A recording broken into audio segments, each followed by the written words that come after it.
in the back? Yes. Yes. John Lilly. Yeah, Coach, just for the microphone purposes, just say your first and last name for us, please. Sure, John Lilly. Thank you very much.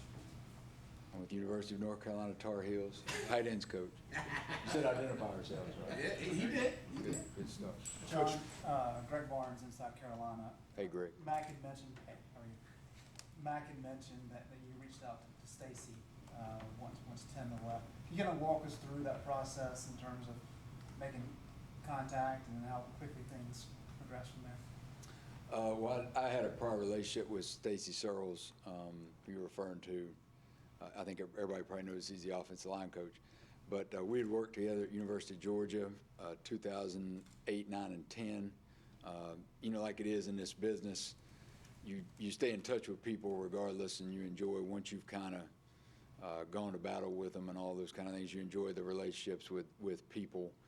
And so when I did find out there was an opening here, I've always had a lot of respect for this program, for Chapel Hill, for this area. I mean, you can look out the window. It's an absolutely beautiful place. And I was on the other sideline probably during some of during my lifetime anyway, has been some of the best years here. And certainly remember that night in November in 1997 when I was at Florida State and we came here and played. It was an unbelievable atmosphere against a really, really strong football team. So had a lot of respect for the place, for Coach Brown, for what he's done. And just felt like this would be a great situation, not only for me, just personally and professionally, but for my family, being able to live in this area for my kids. We have younger kids. I started a little later in life probably than most, and we still have some young children. And for them to maybe have a place where they could really grow into who God's made them to be and put down some roots and that type thing. And it seemed like it's hard in the coaching business to say there's somewhere that you can do that and potentially be for a while, but this seemed like a place that fit that mold. When you were at FSU in Georgia, was North Carolina, I think it was one of your recruiting areas all the time. Were you the main guy recruiting North Carolina? And what do you remember about recruiting the talent in this state? Do I get to call him out for not? Oh, I'm sorry. Come on, man. We're trying to really do a great job with the little things here, so You have to make it's your one own of them. so I'll last about a half I'm just minute. picking at you. That's Andrew Jones, Tar Heel Illustrated. Sure thing, no problem. You know what? When I was at Florida State, and those are things that change kind of yearly in terms of recruiting areas and things like that. When I was at Florida State, I probably had North Carolina as one of my, what I would call a secondary area, because we were always going to focus in-state first. But as a secondary area, the majority of my time that I was there as a full-time coach, which was 10 years worth. At Georgia, we probably did a little bit more. We did some area things, and I had some of North Carolina during that time, and it varied really year to year what part of the state that was. But we also did some positional things, so there were some guys within this state that I ended up recruiting. One of them's on the team right now when I was at Georgia, who probably fit more from a positional standpoint than it being an area, if that answers your question. Yes, sir. Jonathan Alexander, News and Observer. So far, how has the transition been? What have been the most difficult things and the easiest things? You know what? That's probably easy to answer. And he asked about the transition. The hardest thing, obviously, is when you're away from your family and you're trying to make a move, and just the dynamics of leaving one place and getting into another. But specifically. Here, I wouldn't say there's been anything that's been hard. I mean, I've got about as easy as you can have. I'm staying at I don't know the direction exact, Courtyard by Marriott, where that is, about 2 miles away, so it's easy to come and go. The people here are tremendous. I mean, that's a big part of why you love working here in my just short time here, is because there's great people here, the players. I wouldn't begin to tell you who all they are. I'm still figuring that out myself, but the players are certainly the epitome of student athletes in my estimation, the way they go about their business. So the coaching staff's very professional, a bunch of great guys, been very helpful, and all the people really that I've encountered here have been very helpful with trying to get acclimated to the university, to the football program, athletic department as a whole. So there really hadn't been anything that's been hard. I mean, it's all been pretty easy like you would hope and expect. Also, what is your philosophy and what did you hope to bring here? Philosophy as overall? Yes, sir, as in your coaching style and. You know, I do, and I know I was joking a minute ago, I think you gotta really be kind of a detail-oriented stickler for the little things. I love the fundamentals of it, I love the preparation of it. The games are fun, don't get me wrong. Games are a lot of fun, but that's really the time for the players to go do what they've done and put all the work in to be able to do. So I love the preparation and the day-to-day of all of it, quite frankly. I love, like, this time of year, I love the spring, and when you're working on the fundamentals, trying to build your team to what it's gonna be.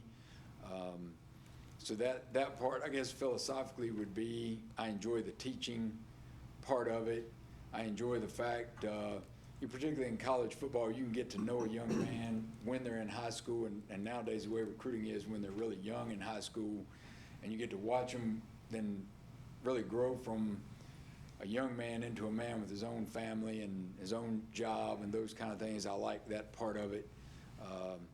You know, and that's philosophically, what do I hope to see? I can't remember the last part of the question. Or What do you hope to bring to this team? What do you hope to add? you know what? I've always thought of myself as a team player. So as I've been here a week and a half, you're still kind of figuring out exactly where that fit is and all those things. Offensively, obviously, this offense, I think, has a tremendous opportunity to be very explosive. I mean, I think coming into the situation and what the expectations are, that's something that's exciting. Expectations are good, I personally believe. It means you've got all the things in place to do it. If there are expectations, there are high expectations that are there. I know the only way we're going to get there is if we work hard and work together. So I look forward to that part of it. But to bring that to it, then beyond that, you know, we'll see when we get out there on the grass and or the artificial turf or whatever it is nowadays, and go to work. Ross Martin, Inside Carolina.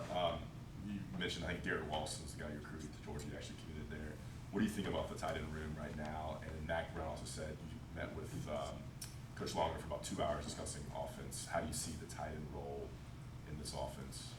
What you can bring to that? Well, first part of the question about the tight end room, really exciting room to me because of just the dynamic of it. And I don't know where the guys in the middle are or were or whatever, but you've got a senior, you know, there in Garrett who, quite frankly, I believe seniors ought to play their best football their senior year. That's just the way it should happen.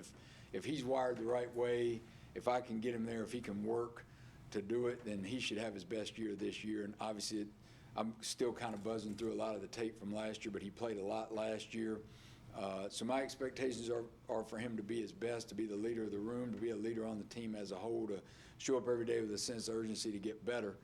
And then you've got a cluster of younger guys that I think, you know, potential is that dangerous word we always talk about, but I think there's potential in the room. And, you know, Kamari Morales has been here, played a little bit last year, and that's I think a good rule that they have now where you can play a little bit and still technically you can redshirt. But I think, you know, he's a hungry young guy from what I've been able to, again, determine in a week and a half. And then you've got the two early enrollees, which I think that takes kind of a special guy to do that, to bypass that last 4 or 5 months of your senior year, because that can be a pretty fun time, you know, in high school, and you only get one shot at it. And if you're mature enough to say, I'm going to not only get ahead in my coursework where I can do that, but then I want to do it, I'm going to go do that. That means something, and to be able to, you know, get John and Kendall out there and try to get them up to speed, see what they can do, and throw it all at them and see what sticks. And so I'm excited about the room, the potential of it. As far as the offense, and I think you asked about the tight end's role in the offense, I'll say it this way, and I don't want this to sound bad when I say I don't care how many balls they catch, how many touchdowns they score, whatever. I know this, the bottom line, every Saturday, we were talking about it earlier, Saturday, the only thing you want is to have more points on the board than the other team at the end of the day, whether that's 2-0 or 52-49, whatever that is. And whether that's at the position I coach, where that means they catch it 10 times for, 145 yards and 2 touchdowns, or they don't touch it and they just do their job all day. That doesn't matter to me as far as their role within the offense. Now, that being said, I expect them to show up and to be really good at whatever their role is on a given play or a given week or whatever. So to show up focused every day, kind of have a thing that I talked about the other day, is being humble and hungry. And that's the only way we're going to get where we want to get, because we're certainly not there right now.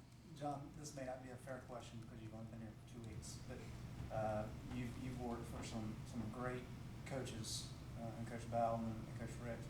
A little bit of time you spent with Mac.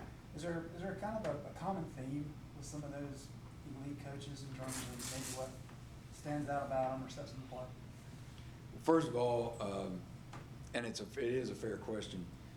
I think they're all great men. I think that probably goes before being the great coach, really, but they are also great coaches, and I think I've been really blessed in my career because they're all Hall of Fame caliber coaches, a couple already there, and I think Coach Rick, if he doesn't get in, that'll be criminal for what he accomplished as a head football coach and even as an assistant. But I think there are some common things. I think the way they treat people, and then their attention to detail and the things that they try to do. I mean, I've sat in one full staff meeting, but it was, I thought, very productive and organized and those kind of things from that standpoint. Not that I'm the end-all be-all judge of those kind of things, but I think that's where it starts and ends. And again, there's a reason why they're all successful and they all win at a high level and all those things, I think. Coach Gregory Hall with Inside Carolina. You spent 2 seasons in the NFL, chose to come back and coach college athletes. What have you seen is the difference between coaching the NFL versus being a college coach? Those guys in the NFL have a lot more money than the college guys have. But besides the obvious, you know what I do? I look at it all the same. I think even guys in the National Football League, the good ones, the great ones, they want to get better every day. They want to be coached. And so that part of it is extremely fun. I've got great relationships with the guys that I've coached in college and in the National Football League. I don't know, from a different standpoint, it's their job in the NFL, and so the hours that they spend on it are expected to spend and so on. Obviously, that's what they do. That's how they feed their families. And in college, it's guys have to go to class all day. They go to study hall. They've got a lot of other things probably outside of just the football part. But it's still, at the end of the day, it's people, it's relationships, it's guys who want to be coached, want to be better. You love being around them. You love walking in the room every day. It's like I was talking about a minute ago. That's the fun part of it to me, is the relationships. And, again, just watching guys get better no matter what level they're at. They could be, a freshman that just walked in the door trying to learn a system and how to do stuff, or it could be a 10-year vet that's been in the Pro Bowl. I mean, it's really the same other than maybe the skill level and, like I said, the bank account probably. How do you go about building relationships with your players? I think, number one, you've got to get to know them beyond the football part of it. It's got to be beyond just the X's and O's or what maybe they perceive you think that they can do for you. I'm beyond the age of worrying about trying to use something to get the next job or do the next thing or whatever the case may be. But that being said, I think you have to build relationships where they know they matter to you beyond football. And that takes time. I don't think people, especially in this day and age, I don't think you earn people's trust in one day, one meal, one meeting, one conversation or whatever. But you have to know that. And then I think they have to realize that you can give them something they don't have, whatever that is, at that point. How do you think the NFL experience has made you a better coach, and how can you use being at that level kind of help you communicate with the kids now and gain that trust maybe a little sooner? From the experience part, it really is, and I've talked about with other people, they're for my money, the best athletes in the world. Now, everybody would say that about whatever their chosen sport is or whatever, but they are the best of the best in the sport of football. And that's fun to be around guys like that, who really, you know, in time, they can probably do just about anything you would ask them to do. The other part of it, you know, is that being around that is that you also know if you don't work at a really high level and you don't prepare them for every possibility and all the different things that they could see and get them to be the best that they can be, somebody's going to eat your lunch on Sunday afternoon, and it's not going to be a lot of fun.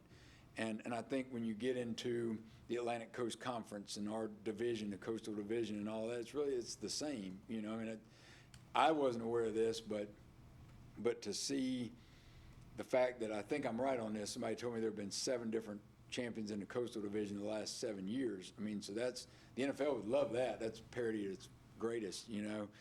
But I think that part of it, you know, you got to prepare your guys at a high level. You really can leave no stone unturned, and getting them good at the little things, again, because we want to be able to do what we do better than what somebody else does. And really, I probably should have said this when we talked about coming here. I forget who we were playing. We were playing somebody on the road this past year, and we traveled on Saturday afternoon. We got in the hotel, and that would be the college football I would watch, would be maybe an hour in the afternoon. We got in there, and, you know, before we had meetings at night, maybe a little bit at night or whatever. A lot of times I didn't turn on any other football because you wanted your mind on your game the next day. But I turned on the North Carolina-Clemson game, whatever weekend that was. I want to say it was in September, late September maybe. And watched some of that. I didn't get to see all of it, but it was very obvious the level that North Carolina was playing at that day, you know, and obviously the game came down to, you know, play here or there. And that's the kind of thing I think you experience week in and week out in the NFL and for the most part in Power 5 college football as well. So I think, if anything, it's made me even more conscious of the details and handling all the little things, because at the end of the day, that's what separates you from winning and losing in the close games.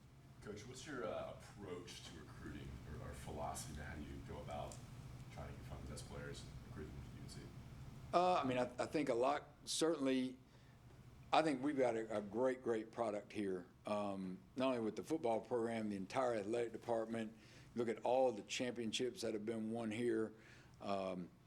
My family's in town for a couple of days. I took my son, who's 8, to the basketball game last night. Speaking of which, he's convinced that his presence there is what won the game. So he wants lifetime tickets now, I guess, or get to go to the ACC tournament or something. I'm not sure what he wants out of that. But anyway, but seeing even the way the crowd was, because it certainly hadn't been, I'm sure, the year that they envisioned in basketball, but seeing the support there, you know, and all of those things. But I think we've got a great product here, certainly, but I think you got to do a great job evaluating, because with that product, you feel like you can go out there and attract really anybody that you might be interested in. So you need to make good decisions. And then from a recruiting standpoint, it really is, I mean, it starts with I don't like it when people say, and maybe I'm in the minority, I don't know, philosophically, I hate to get on the philosophies, but when people say you're just trying to sell something, that almost sounds like it's fake. You know, I don't think you have to sell it as much as you form a true relationship with somebody. You really get to know them. And at the end of the day, you want what's best for them if you really care about them. And there's probably no one place that's perfect for everybody, but I certainly think if you've got the right kind of people, you've got the right support system in place, you've got a great degree like we have here, in a great environment, great area of the country, then in a lot of ways that helps you, you know, in that, and that's part of it. Certainly in this state, I know from not having worked here, but recruited against people in this state, you always felt like, hey, if North Carolina can keep their in-state student athletes in-state, boy, they're going to be tough to beat. And when you had to play them every year when we were at Florida State, and they beat us a couple times when I was there, and always had a bunch of really good players, different positions. but you felt like that was something. So from a philosophy, if you want to hear that, it's we've got to do a great job in this state, and that the student athletes in the state need to realize if we'll stay together here, we can do great things, not just in our division, not just in our conference, but in the nation as a whole. And then it's about forming relationships. And I quite frankly, I don't believe that I personally have ever signed anybody as a recruiter. I think it's always a team effort. It's never one guy. I think, and no offense to anybody that I'm not sure who works for which thing, because I'm not familiar with all of them yet, but when you rank recruiters, I mean, I get it, but I think that's one of the things that has crushed college football a little bit, because guys want to be ranked high and all that, and it's like they'll take a bad player at the risk of having a ranking or something rather than getting the right guy for the team or the room or whatever. Again, no offense intended to anybody in here, but is that you? 24/7 Sports. Okay, sorry. But Don't apologize. anyway, he deserves it, huh? Is that what you're saying? But anyway, I think it's a group effort to recruit anybody, and it goes beyond maybe the point person as the coach. It's the coaching staff, it's the support staff, it's the people they come in contact with, it's the fans. I mean, shoot, I think if we can pack this place for the spring game, that makes a statement. You know, I mean, because people look at those things. I mean, does it matter or not? I don't know. Some people would say no, but I think it matters, you know, because of perception and what perception means in relation to reality. But it's everybody people come in contact with. And it's just like for me sitting at the basketball game last night and seeing a year where maybe it hasn't been what they want it to be, and yet everybody's into it. They're cheering. They go down 10-0 like that, you know, because the other team hits. Are we allowed to say the other team's name here? I don't know how it works yet, but these guys, they hit the, you know, they were 4 for 4 right out of the gate. You know, and you're like, well, they're not going to do that all night, and sure they didn't. They just, you know, North Carolina kept playing, came back, won the game, hit the free throws at the end, all those things. So, you know, to be able to see the way the fan base acts and interacts with each other and with the teams from a distance or whatever, to me is huge. I think all that stuff matters. So I think, I don't know, that's a long philosophy thing for a guy that usually doesn't like to philosophize, but there you have it. What do you want to accomplish during spring practice? The biggest thing to me is to get, and I'm probably a little more laser focused just on my room right now, and figuring out all those guys, but we need to get better every day.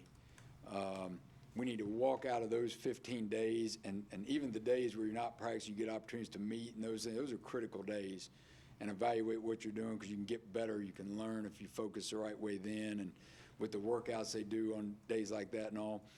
But it's to come out of spring, everybody always says healthy, you know, because that's big, but then to come out with, particularly with those young guys, a lot better sense of what we're trying to do offensively and how we want it done, and then being able to do it with great effort and the right technique, and be better at the end of it, so that there's a good foundation to go into that from the middle of April till August, you know, to get ready to get back at it. What was it like going to school at Guilford College and playing football there? That's a very small school right there on Friendly Avenue. It's, I'm impressed you know exactly where it is, and there are a lot of people, of course people here know, but a lot of people have never heard of it. It was a great experience for me. It obviously is a small school, but the education is second to none in my opinion.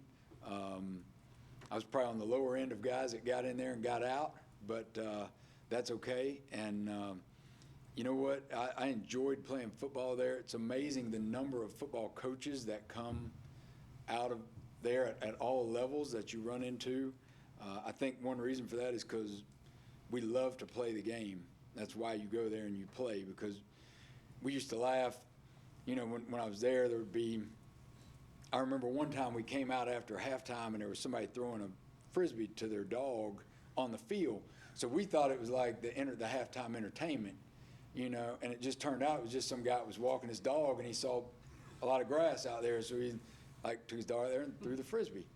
And I was like, man, you know, and it kind of offended all of us. Then we're like, they would never do that, Power 5 school. It wasn't Power 5 back then, but, a big school. But, I mean, that was kind of the nature of the place. But you played because you loved playing and competing, and a lot of my best friends in the world were from there. And so I loved it. It was perfect for me, to go there somewhere where I could play, even though I was probably limited a little bit athletically, have a good time. And we probably lost more than we won, but that was a long time ago, so I'll tell you, we went undefeated every year I was there. Your tight ends that you recruit, do you prefer guys that play other sports during the course of the year when you're recruiting them, or do you rather have guys that are 52 weeks out of the year that are football-centric? I love guys personally that play sports, play all kinds of different sports. I think that's important. I think you get a chance to compete year-round. Now, some guys, they may, I'm not going to use a name, but, I mean, I had a tight end one time that played basketball and shouldn't have. He was awful, okay? And he was a heck of a football player, played in the NFL. But, I mean, probably there's sometimes they'd be better off just, hey, I'm going to work on football. But seriously, I think the more they compete, the more they can do. I think that's great.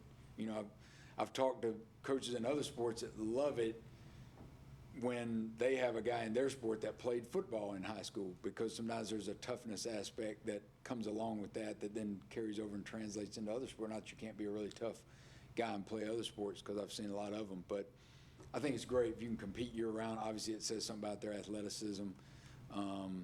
It says something about they don't ever want a day to sit around, quite frankly, I think. I never really thought about it that much, but I think I do probably prefer that. All right, guys.